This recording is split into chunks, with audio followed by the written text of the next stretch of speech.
Il vous plaît mon bel ordinateur? Je vous propose de monter le même en moins d'1 heure. Suivez-moi.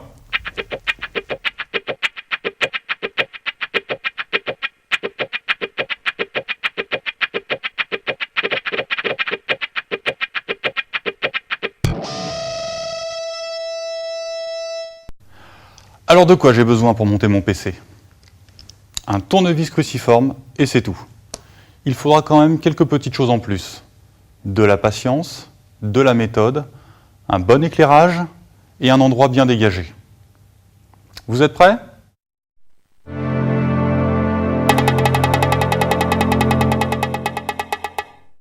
La carte mère, c'est un petit peu la plateforme du jeu de Lego qu'on va construire. Parce que monter un ordinateur, c'est pas plus compliqué que de monter un gros jeu de Lego. Donc, comme c'est la plateforme de l'ordinateur, il y a beaucoup de connecteurs à sa surface, parce qu'elle va recevoir tous les composants qui forment le micro. Donc, dans un premier temps, on va parcourir rapidement les connecteurs qui sont à sa surface, et on va revenir dessus un petit peu plus tard, composant par composant, au fur et à mesure que nous avancerons dans le montage. Le gros connecteur blanc en bas de la carte mère, c'est le connecteur du processeur. Juste à côté, les longs connecteurs sont destinés à recevoir les barrettes de mémoire. À côté, on a les prises des disques durs qui sont répétées au-dessus pour les disques durs de dernière génération. Enfin, à l'autre extrémité de la carte, les connecteurs des cartes d'extension et le connecteur de la carte graphique. Vous voyez, c'est pas compliqué, chaque connecteur a une forme bien spécifique. Donc de toute façon, on risque même pas d'en mélanger un avec un autre.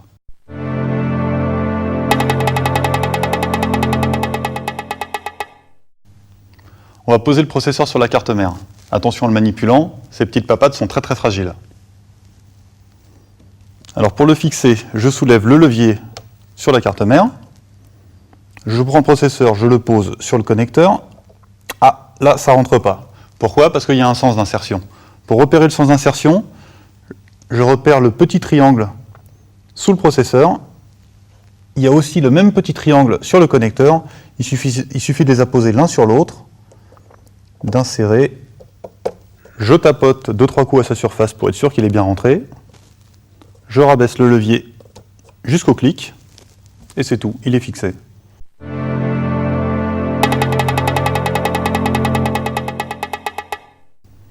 Dans la boîte du processeur, vous avez trouvé un ventirad. Un ventirad, c'est quoi? C'est la contraction de ventilateur-radiateur. En fait, le radiateur vient se poser à la surface du processeur et il absorbe sa chaleur. Le ventilateur, il envoie de l'air sur le radiateur pour refroidir le tout. Donc on va poser le ventirad sur le processeur. Alors, avant de le poser, on enlève la petite protection en plastique. Alors la protection, elle sert à empêcher la pâte qui est étalée sous le ventirad de sécher. La pâte est là pour assurer un meilleur contact entre le processeur et le radiateur. Je pose le ventirad. Je pousse sur la tige métallique pour qu'elle s'insère dans le petit ergot en plastique sur le connecteur. Et de l'autre côté, je fais pression pour que le même ergot soit recouvert toujours par la tige métallique. Alors ensuite, je presse le levier qui vient écraser le radiateur sur le processeur. Et une fois que le levier a été bien pressé, il vient se clipser dans un autre ergot. Et là, le ventirad est fixé solidement sur la carte mère. Dans le cas où vous installez un ventirad qui n'a pas de pâte thermique, vous allez devoir étaler vous-même la pâte thermique à la surface du processeur. Faites très attention de ne pas en mettre trop. La pâte thermique est là pour assurer un meilleur contact entre le ventirad et le processeur. Trop de pâte thermique isolerait le ventirad du processeur. Le ventirad est monté sur la carte mère, mais son ventilateur ne tournera pas quand l'ordinateur fonctionnera, parce que nous n'avons pas encore branché sa prise d'alimentation. Donc nous prenons la prise et nous la branchons sur le petit connecteur de la carte mère marqué CPU fan. C'est un connecteur à 3 broches. Voilà. Une fois la prise insérée, nous avons définitivement terminé l'installation du ventirad. Si vous voulez faire un PC silencieux, changez le ventirad pour un modèle silencieux que vous pourrez acquérir pour une trentaine ou une quarantaine d'euros.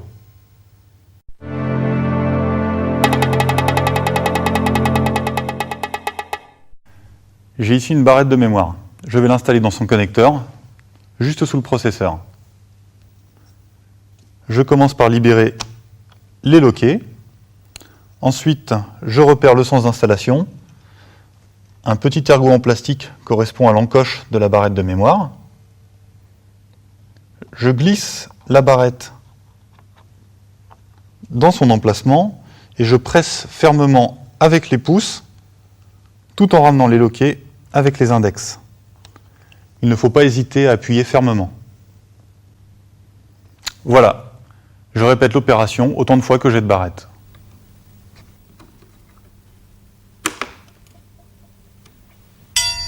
Pour ajouter de la mémoire dans votre ordinateur, démontez celle qui est déjà installée, notez ses références et achetez de la mémoire identique. C'est le meilleur moyen d'éviter les incompatibilités. À présent, nous allons pouvoir installer la carte mère dans le boîtier. Le mien est transparent pour plus de clarté.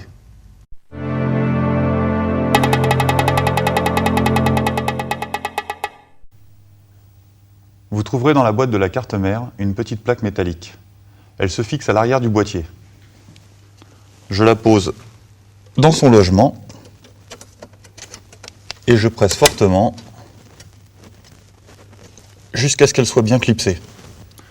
Attention, si une plaque est déjà présente sur le boîtier ou si une plaque est livrée avec le boîtier, ne l'installez surtout pas. Utilisez uniquement celle qui est livrée avec la carte mère. Dans le carton du boîtier, vous trouverez de petites entretoises. Ce sont ces petits plots qui servent à poser la carte mère. On les visse dans le boîtier.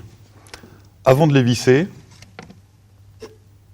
prenez la carte mère et posez-la sans la fixer pour repérer les trous derrière lesquels vont se poser les petits plots. Une fois que vous avez repéré les trous, sur ma carte mère il y en a 9,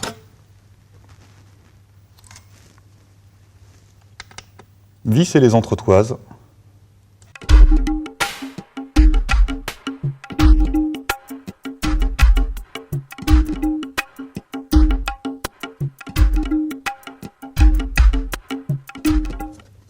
Il arrive que dans certains boîtiers, les entretoises soient déjà posées. Dans ce cas-là, vous n'aurez plus qu'à passer à l'étape suivante. Ces petites entretoises servent à isoler la carte du boîtier. Sans elles, la carte mère reposerait sur le boîtier est métallique, sous la carte mère il y a des contacts. Quand les deux se touchent, ça fait des courts-circuits. Finalement, l'informatique, c'est un peu de la mécanique.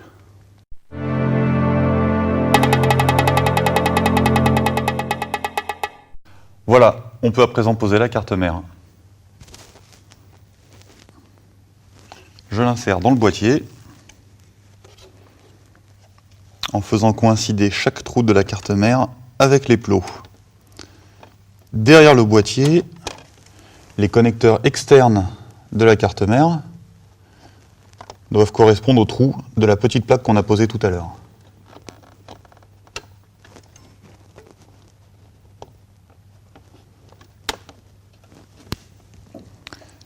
On assure le tout avec les vis. Donc logiquement, 9 plots, 9 vis.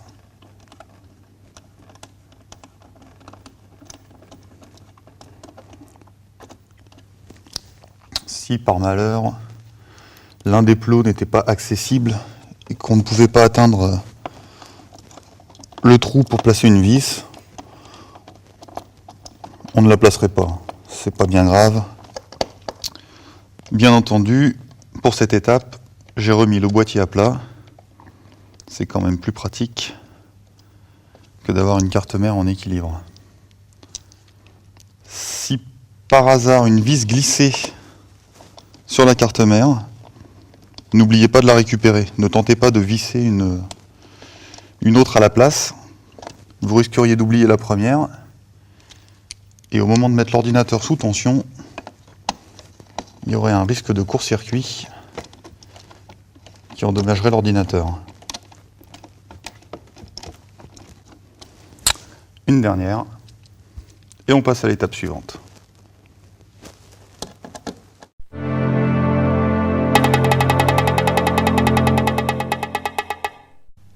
J'avoue qu'à présent, nous allons attaquer la partie la plus pénible, pour moi en tout cas. Il s'agit de relier tous les connecteurs en façade du boîtier à la carte mère. Ces connecteurs sont reliés au bouton de marche arrêt et à deux lumières, celle du disque dur et celle de mise sous tension de l'ordinateur. Pour cette étape, il faut impérativement utiliser la notice. Et le problème, c'est qu'elle est souvent en anglais. Trouvez à l'intérieur le chapitre Système Panel Connector. Il vous indiquera où se situe le connecteur de la carte mère relié à tous les boutons de la façade. Je commence par le câble du bouton marche arrêt.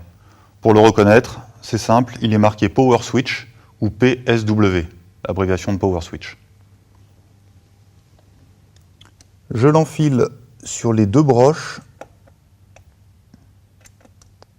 qui correspondent aux indications données par la notice. Pas d'inquiétude sur le branchement, qu'on le branche à l'endroit ou à l'envers, c'est la même chose, c'est juste un petit interrupteur, il n'y a pas de polarité à respecter. Je vais répéter l'opération avec les diodes. Cependant, cette fois, il faut respecter une polarité. Pour repérer la polarité, c'est simple, la couleur commune à tous les câbles, le noir dans mon cas, et la couleur du négatif. Je sais à présent comment orienter mes prises. Je n'ai plus qu'à les insérer sur les broches.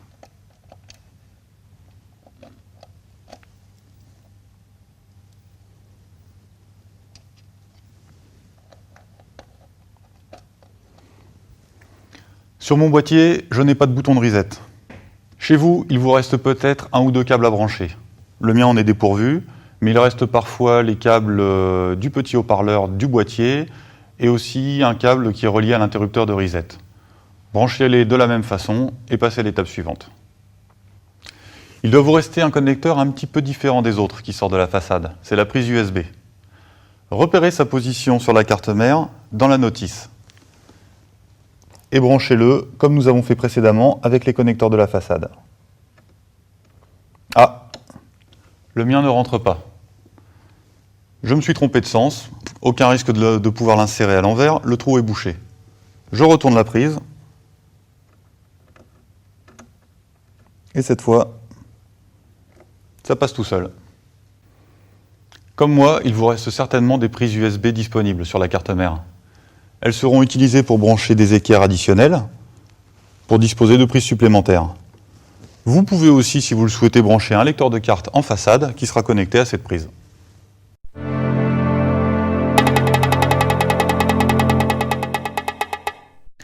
Avouez que là, ça commence à prendre forme. On enchaîne avec le disque dur. Je le pose dans le boîtier et je le fixe au châssis avec 4 vis.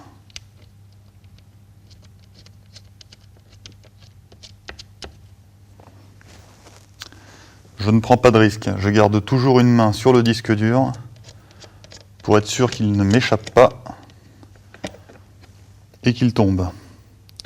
Le disque est très très fragile.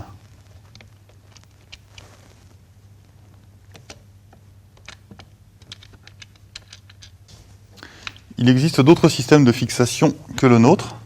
On trouve de plus en plus un système de fixation de disque dur sur rail. Vous insérez tout simplement le disque dur sur un rail et ensuite, il suffit de faire coulisser le disque dur dans le châssis pour l'installer. Je connecte le disque dur à la carte mère en utilisant un câble appelé SATA.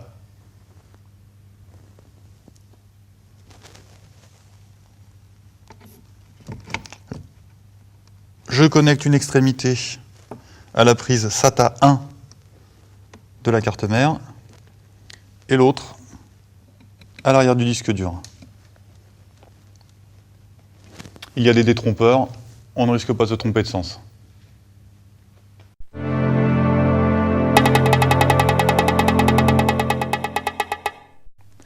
Je récapitule. J'ai commencé par poser le processeur sur la carte mère. Ensuite, à sa surface, j'ai posé le ventirad. J'ai fixé les barrettes de mémoire sur la carte mère. J'ai posé des entretoises, les petits plots, dans le boîtier, sur lesquels j'ai vissé la carte mère. J'ai connecté les prises de la façade sur la carte mère, ainsi que les prises USB. Ensuite, j'ai posé le disque dur dans le châssis du boîtier et je l'ai connecté à la carte mère avec le câble SATA. Maintenant, j'enchaîne sur le graveur de DVD.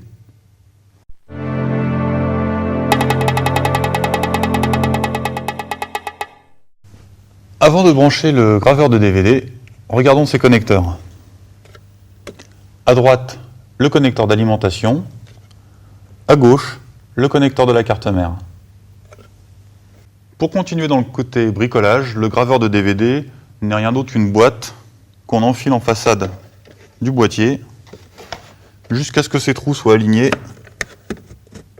avec ceux du boîtier. Une fois que c'est fait, je serre 4 vis pour le fixer.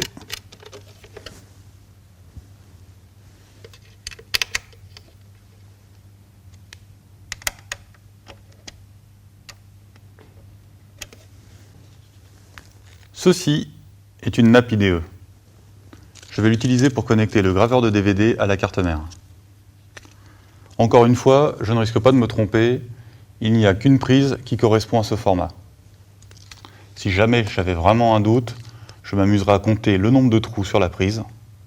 Il y en a 40, parfois 39, parce qu'un petit détrompeur m'empêche de brancher la prise à l'envers.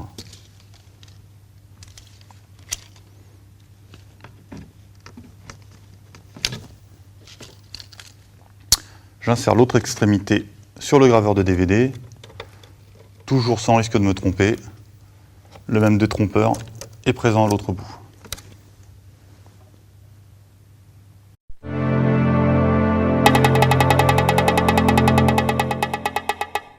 La carte graphique, qu'est-ce que c'est?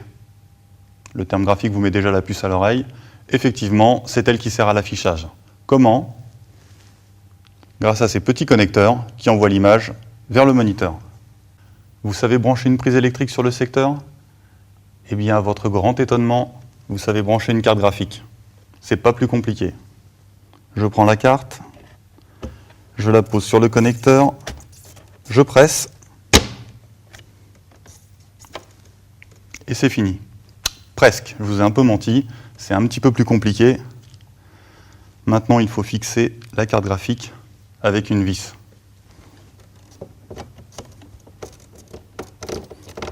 Voilà. 3 coups de tournevis. Et c'est fini. Avouez que c'était vraiment simple.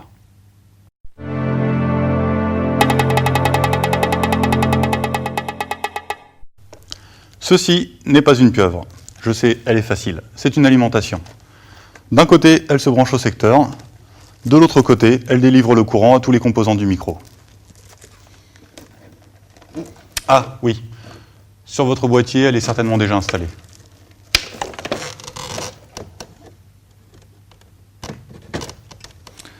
Sinon, il suffit de 4 vis pour la fixer à l'arrière du boîtier.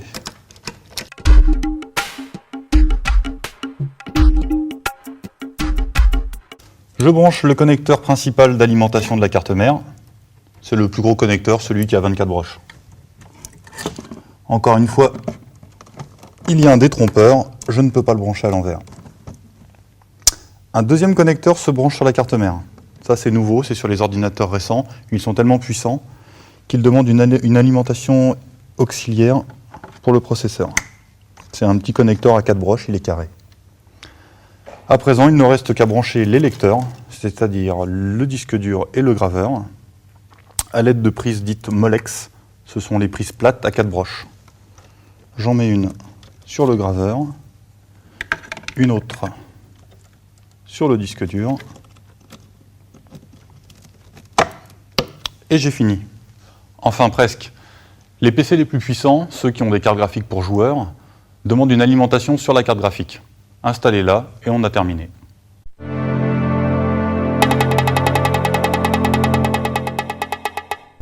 Vous n'y croyez peut-être pas, mais vous venez de terminer le montage de votre micro.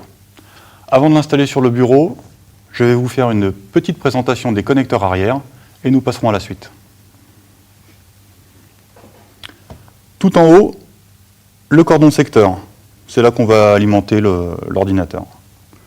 Juste en dessous, deux prises. Le connecteur mauve, c'est le connecteur du clavier. Le connecteur vert, c'est le connecteur de la souris. Le long connecteur grenat, c'est le connecteur parallèle. C'est pour brancher les vieilles imprimantes. Les petites prises carrées, ce sont les prises USB. Elles sont au nombre de 4. Une autre prise carrée, mais différente des précédentes, et qui est unique, c'est la prise réseau. Les prises rondes sont les entrées et les sorties audio. Les principales, la verte, la bleue et la rose. La verte, c'est la sortie du son pour les deux enceintes. La bleue, c'est l'entrée pour enregistrer par exemple un lecteur externe. Et la rose, c'est la prise du micro. Les autres sont utilisés pour avoir du son sur onde. Les deux petits connecteurs que j'ai oubliés, ce sont des connecteurs audio numériques utilisés particulièrement dans le home cinéma. Tout en bas, à l'arrière de ma carte graphique, les prises d'affichage. En blanc, la prise DVI, la prise numérique, on va dire que c'est la prise du futur pour tous les écrans plats. Et la prise dite VGA, la prise bleue, compatible avec tous les écrans qui existent aujourd'hui. S'il y a deux prises à l'arrière de votre carte graphique, deux prises DVI, deux prises VGA ou une de chaque, vous pouvez les utiliser chacune indépendamment et brancher par exemple deux écrans.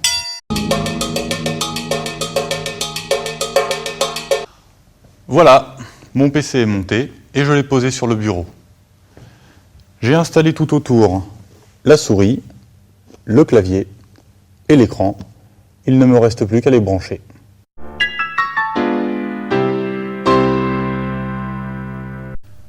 Avec cette prise, je branche ma souris sur un connecteur USB. J'en ai 4 au choix, je prends n'importe lequel. Il y a un autre moyen de brancher la souris. C'est cette petite prise verte, la prise PS2. Je rentre ma prise USB à l'intérieur et je branche la souris sur la petite prise ronde et verte à l'arrière de l'ordinateur. Ainsi, je gagne une prise USB.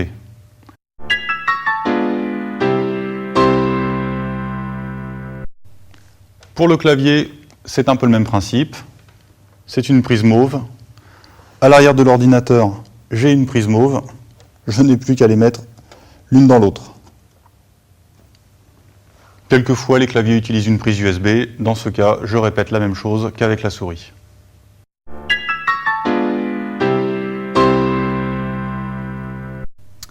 Avec l'écran, c'est un petit peu plus compliqué qu'avec la souris. J'ai le choix entre deux connecteurs.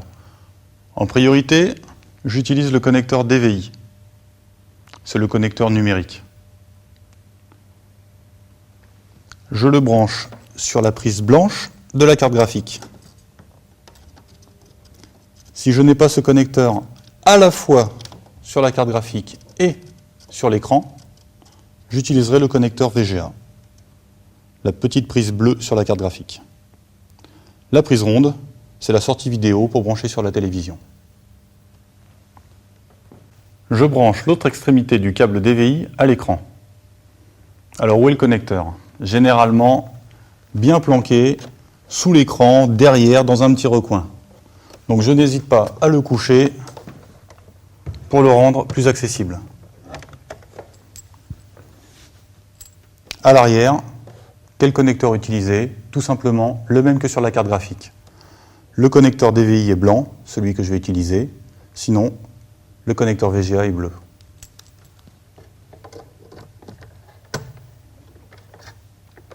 Et toujours comme sur la carte graphique, je serre les vis de rétention pour éviter que le câble ne se détache quand je remets l'écran sur son pied.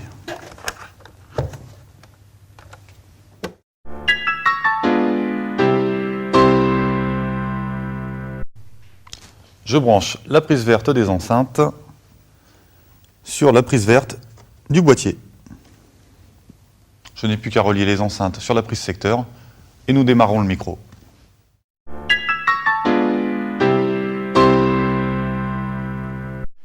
Il ne reste plus qu'à donner un petit peu de courant à tout ça. Je prends la prise du bloc d'alimentation et je la branche à l'arrière du micro. Avant de brancher l'autre extrémité sur la prise murale, je m'assure que l'interrupteur 0,1 à l'arrière du bloc d'alimentation est sur la position 0. Ensuite seulement, je branche la prise sur le mur. Une fois la prise branchée, je peux basculer l'interrupteur sur la position 1.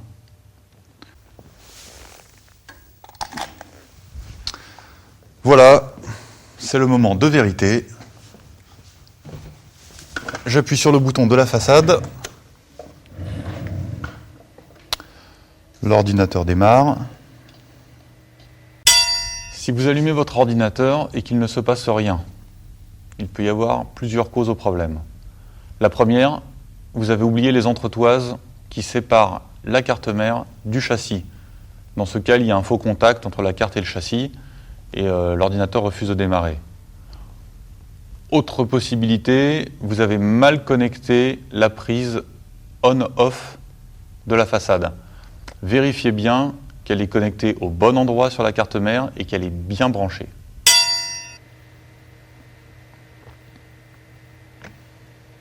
J'ai un écran, tout fonctionne et sans trucage. Bien entendu, l'ordinateur ne fonctionne pas. Il faut encore installer le système d'exploitation Windows.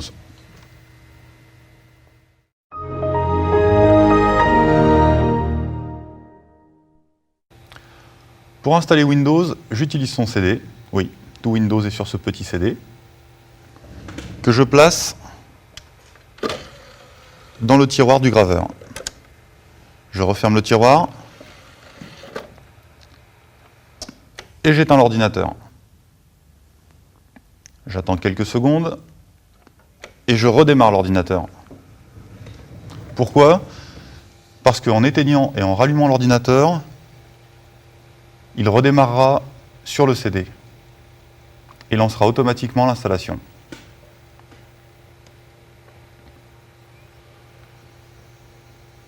Je laisse passer l'initialisation. L'installation complète prendra 20 minutes à 1 heure. Ça va dépendre du micro. Nous, on a un très bon micro, ça ne devrait pas prendre plus d'une demi-heure.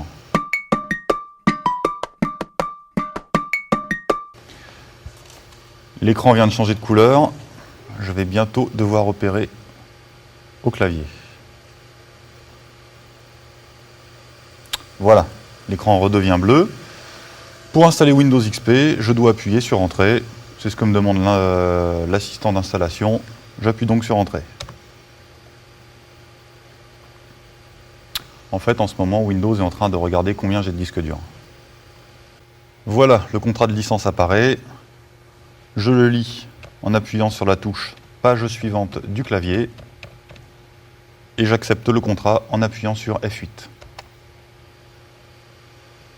La liste des disques durs apparaît à l'écran. Je n'en ai qu'un. Je n'ai qu'à appuyer sur Entrée pour continuer l'installation. J'ai le choix entre formater la partition en utilisant le système de fichiers NTFS rapide ou formater la partition en utilisant le système de fichiers NTFS.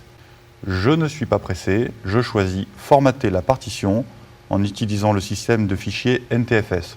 C'est le choix par défaut, vous n'avez qu'à appuyer sur Entrée. Bon, c'est du jargon totalement incompréhensible pour vous. Appuyez sur Entrée, ça fonctionne très bien. Au fait, à partir de maintenant, vous n'avez plus besoin de moi. L'assistant va vous guider très facilement. L'ordinateur m'indique qu'il va redémarrer, je le laisse faire, je ne touche à rien. Voilà, Windows est en train de me présenter un panneau d'installation un petit peu plus convivial. Il me dit étape par étape ce qu'il est en train de faire, mais il continue à s'installer tout seul. Je ne fais rien, je me laisse guider.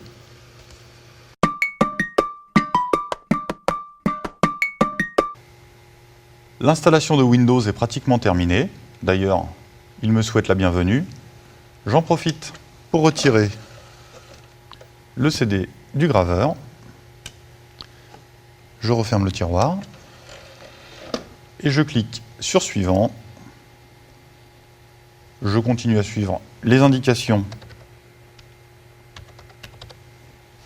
à l'écran. Il me demande mon nom, je le tape, je clique sur suivant et sur le bouton terminer.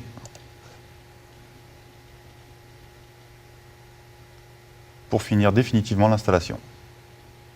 Définitivement, pas tout à fait. Nous allons voir qu'il va falloir à présent installer les pilotes.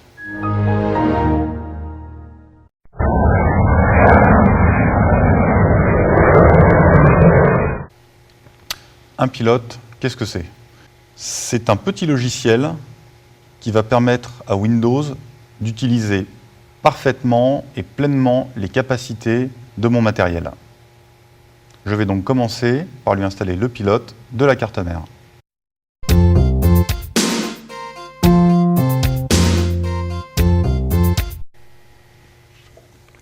Dans la boîte de la carte mère, j'ai trouvé le CD qui contient ces pilotes.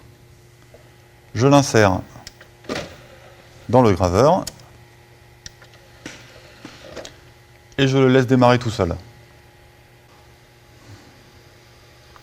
Voilà, l'écran apparaît. Au premier coup d'œil, on n'y comprend rien. Au moins, une chose me rassure, c'est écrit driver. Driver, ça veut dire pilote. Donc je vais cliquer sur tous les petits menus qui me sont proposés, un par un. Je commence par le premier.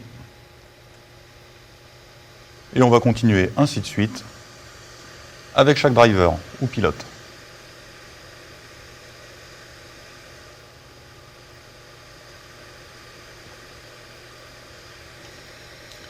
Donc là, je me laisse guider, je ne cherche pas à comprendre ce qui s'écrit.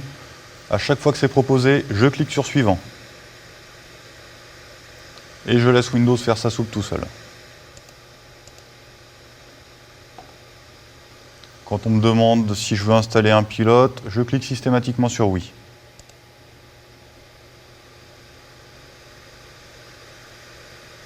Voilà, Windows a redémarré. Je sors le CD. Je le remets dans le graveur.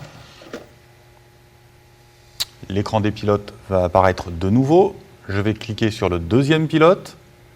Et je continue ainsi de suite jusqu'au dernier.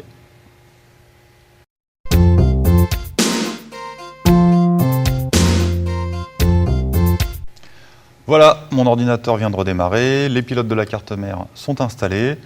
Je vais procéder de même avec le pilote de la carte graphique. Le CD est toujours livré dans la boîte, comme avec la carte mère. Petite différence, moi j'ai préféré télécharger le pilote le plus récent. Pour ça, je suis allé sur le site du constructeur de ma carte graphique et j'ai téléchargé le pilote que j'ai posé sur le bureau. Je double-clique sur le pilote téléchargé. Et exactement comme avec le CD, je clique sur suivant, suivant, suivant, installer, ainsi de suite, jusqu'à la fin de l'installation du pilote de la carte graphique. Pour être sûr que mes pilotes sont bien installés, je vais tout de même faire une petite vérification. Pour cela, je vais utiliser ce qu'on appelle le gestionnaire de périphériques. Il me donnera toutes les indications nécessaires. Je clique sur le menu démarrer. Avec le bouton droit, je clique sur l'icône du poste de travail. Un petit menu apparaît. Je sélectionne Propriétés. Les propriétés système apparaissent. Je clique sur l'onglet Matériel. Parmi les 4 boutons qui s'affichent, je clique sur Gestionnaire de périphériques. Voilà. Dans ce panneau sont référencés tous les composants de l'ordinateur. Les miens sont bien installés. Si un composant était mal installé, un petit panneau jaune avec un point d'exclamation indiquerait que le pilote n'est pas présent.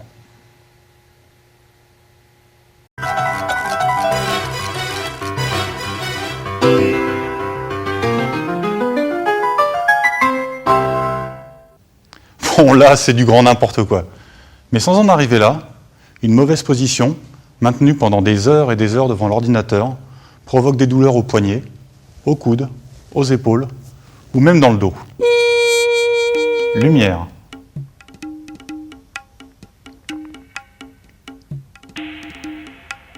Dans cette mauvaise position, les jambes sont croisées, cela tire sur les genoux. Le torse est vrillé, le mal de dos est proche. Les épaules sont relevées, ça va tirer dans le dos.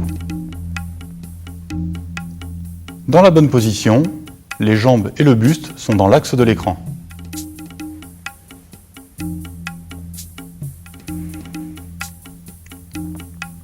Le fauteuil est relevé jusqu'à ce que les coudes soient à angle droit.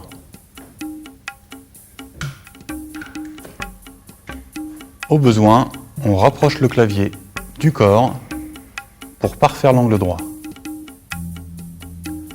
Les taquets sous le clavier sont rabaissés. Ainsi, le clavier est bien plat pour reposer les poignets. S'il y a trop de reflets dans votre écran, comme c'est souvent le cas avec les nouveaux LCD brillants, essayez de le déplacer légèrement pour éviter la source de lumière, la lampe, la fenêtre qui se trouve derrière. Les jambes sont écartées de la largeur des épaules et les genoux forment eux aussi un angle droit. Les pieds sont bien à plat sur le sol. Les yeux sont à hauteur du haut de l'écran pour parfaire la bonne position.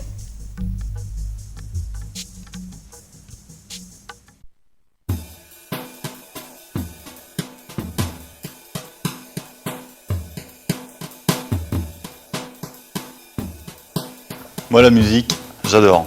Dès que je sors, je prends mon baladeur. Bien sûr, pour mettre des morceaux dedans, j'utilise l'ordi. J'adore aussi la photo. Et donc, j'ai une imprimante. Et forcément, elle est aussi connectée au PC. Alors, je vais vous montrer comment on connecte tout ça.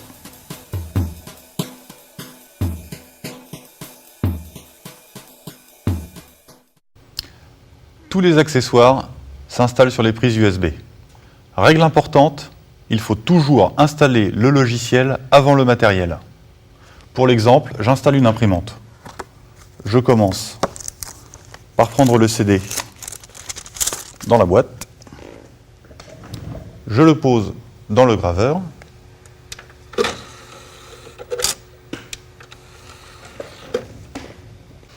Et je laisse l'assistant d'installation démarrer. Il s'affiche à l'écran. Et je n'ai plus qu'à me laisser guider. Je clique sur Suivant. J'accepte les termes de l'accord de licence.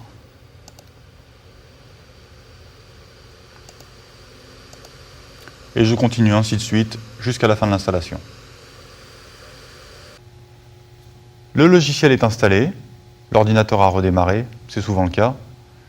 Je vais derrière pour brancher l'imprimante.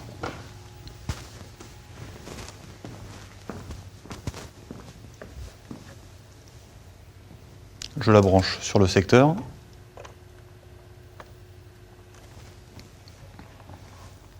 Puis à l'ordinateur avec la prise USB. Je mets un bout sur l'imprimante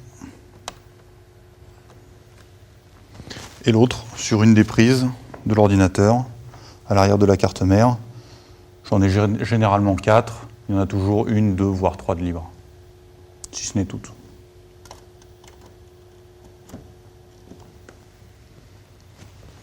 Je peux à présent allumer l'imprimante et entendre qu'elle est détectée. Je peux maintenant imprimer toutes mes photos. J'ai sorti mon appareil photo, je vais faire quelques prises.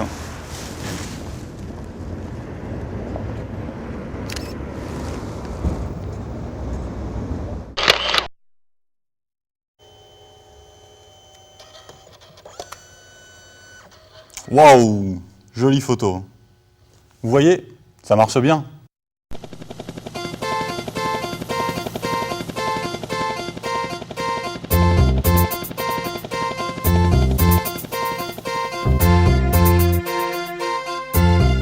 Votre fiston veut jouer au dernier jeu 3D? Vous voulez faire un gros montage vidéo? Mais votre ordinateur rame. C'est qu'il devient un petit peu vieux, il va falloir l'améliorer. Et donc, changer des composants. Avant d'installer un nouveau matériel, pensez à désinstaller le logiciel, le pilote, de l'ancien. Pour changer la carte graphique, je commence par débrancher le câble du moniteur.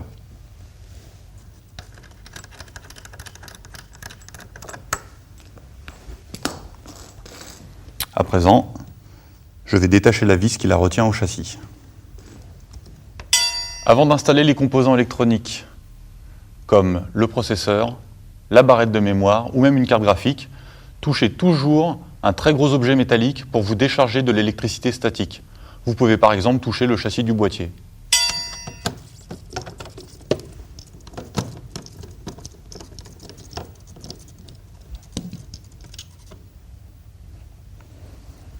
Je n'ai plus qu'à tirer sur la carte pour la retirer.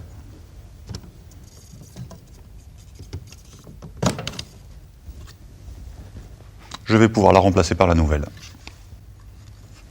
Je vais mettre la nouvelle carte graphique. Ça va être assez simple, on va faire les opérations inverses. Donc je commence par insérer la carte dans son connecteur.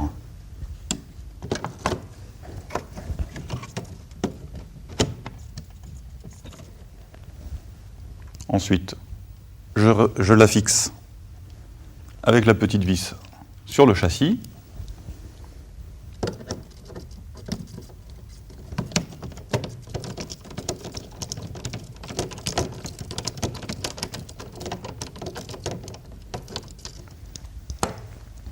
Si ma carte graphique dispose d'un connecteur d'alimentation, je la relie à la lime. Pour la mienne, ce n'est pas le cas. Je rebranche le connecteur de l'écran.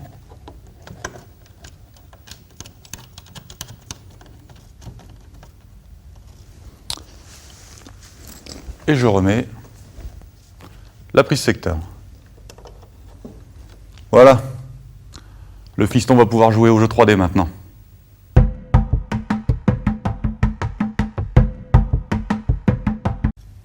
Pour ajouter une nouvelle barrette de mémoire, auparavant, j'ai bien vérifié que j'ai acheté le même type de barrette de mémoire que celle que j'ai déjà à l'intérieur du micro.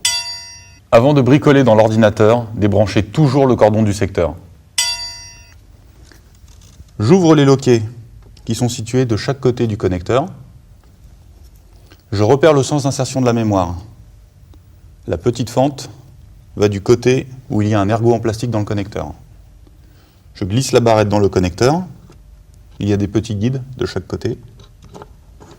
Et je presse jusqu'à ce que les leviers viennent enserrer la barrette de mémoire. Voilà. Je vais pouvoir faire du montage vidéo bien costaud maintenant.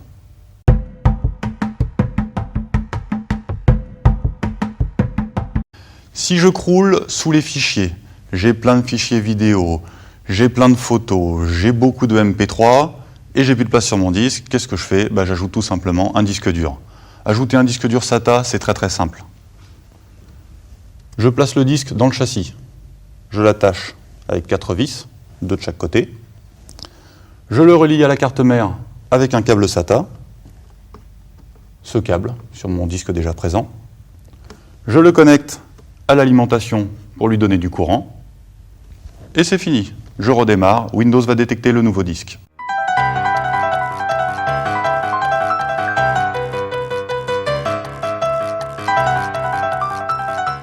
Chez vous, vous faites régulièrement le ménage. Enfin, j'espère. Mais est-ce que vous pensez à nettoyer le PC? Parce qu'à l'intérieur, les poussières s'accumulent très vite. Très très vite, avec les petits ventilateurs qui aspirent l'air. Alors pour le nettoyer, j'ai ouvert le boîtier. Je dégage l'espace du bureau pour éviter que de la poussière ne se projette dans tous les sens. Et je commence à travailler avec une petite bombe d'air sec. C'est une bombe d'air sous pression. Je vais souffler dans tout l'ordinateur en insistant bien sur les endroits où il y a des ventilateurs. En particulier sur le processeur, sur la carte graphique et sur l'alimentation. Pour l'alimentation, je vais souffler par l'intérieur du micro et pas par l'extérieur. Par l'extérieur, la poussière rentrerait à l'intérieur de l'ordinateur et rentrerait dans l'alimentation. Quand l'alimentation fonctionne, elle extrait toujours l'air vers l'extérieur. Donc je vais souffler dans le même sens. C'est parti.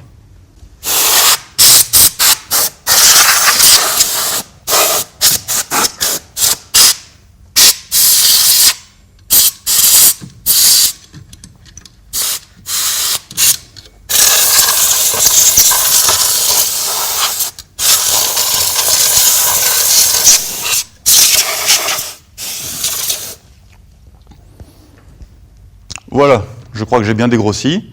Maintenant, je vais passer un coup d'aspirateur pour nettoyer une bonne partie de ma table, le gros des poussières qui est retombé en bas de l'ordinateur, et l'arrière de l'ordinateur, je vais l'aspirer avec l'aspirateur au niveau du ventilateur d'alimentation.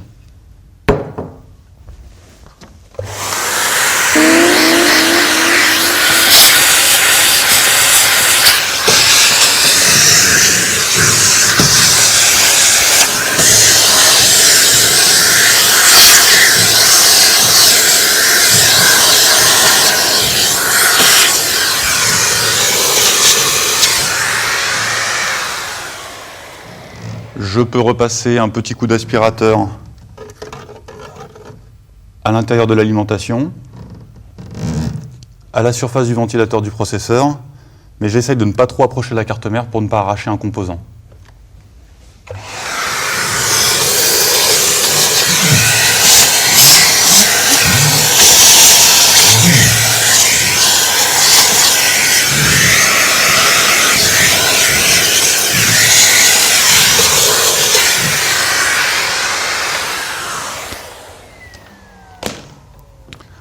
Voilà, avec ça, je vais éviter bien des plantages.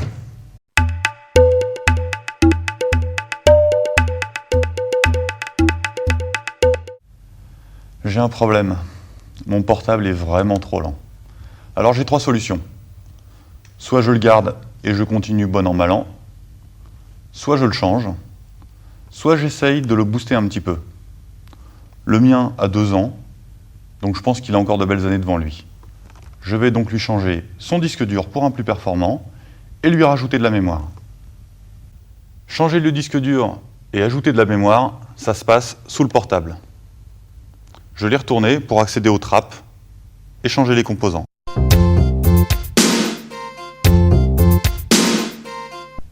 Pour ajouter de la mémoire au portable, je commence par ouvrir la trappe qui cache la mémoire.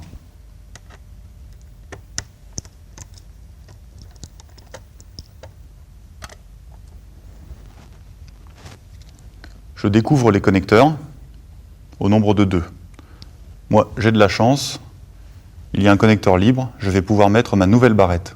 Si vous n'avez pas de connecteur libre, enlevez l'une des anciennes barrettes pour la remplacer par une barrette de capacité plus importante. Prenez la nouvelle barrette. Repérez le sens d'insertion. Une petite fente se place du côté où il y a un ergot en plastique sur le connecteur. Glissez la barrette en la mettant légèrement en biais. Une fois qu'elle est clipsée, poussez-la et 2 leviers la retiennent. Il n'y a plus qu'à remettre le capot.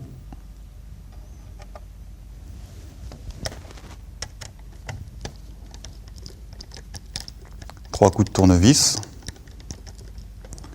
Et quand je redémarrerai l'ordinateur, Windows détectera la nouvelle mémoire.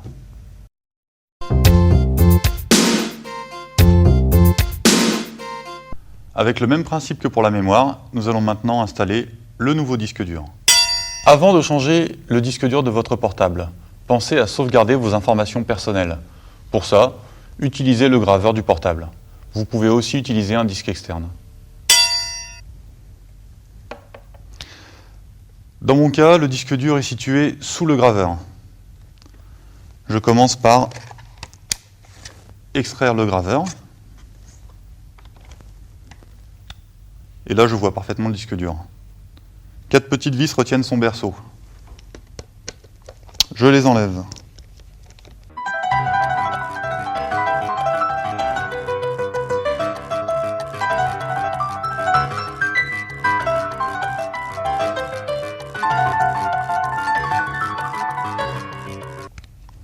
Voilà.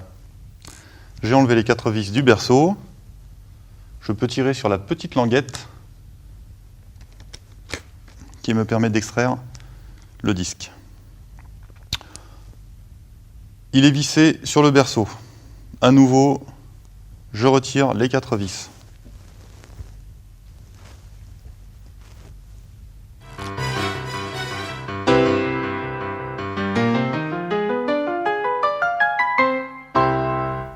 Avant d'enlever le berceau du disque, je repère l'orientation.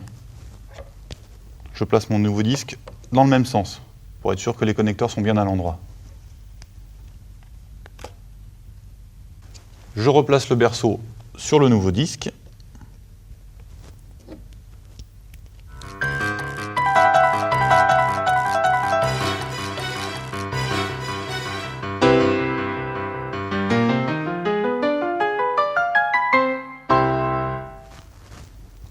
Voilà, le disque est dans son berceau. Je n'ai plus qu'à le faire coulisser à l'intérieur du portable en le glissant dans son connecteur. Donc les broches qui dépassent du disque rentrent dans la prise. Je pousse et je solidarise le tout avec les vis.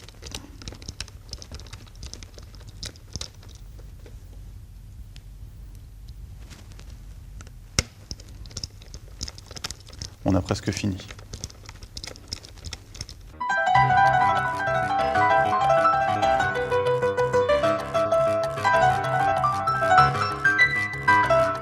Voilà, à présent, je remets le graveur en place.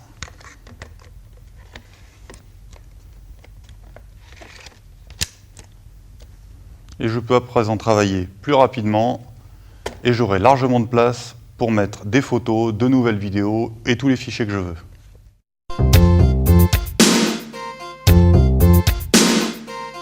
Pour nettoyer mon portable, j'utilise une bombe d'air sec. Ce n'est ni plus ni moins que de l'air sous pression. Je commence par le côté et je souffle entre les touches.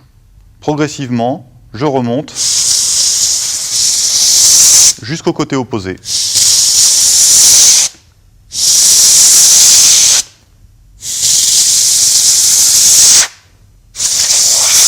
Ainsi, je m'assure de sortir toute la poussière. En revanche, pour les aérations latérales, je n'utilise surtout pas la bombe. Avec la bombe, je risque de repousser les poussières à l'intérieur et elles vont s'accumuler. Je préfère donc passer un simple coup d'aspirateur. C'était 100% pratique, 100% facile. Amusez-vous bien et on se retrouve la semaine prochaine dans Micro Hebdo.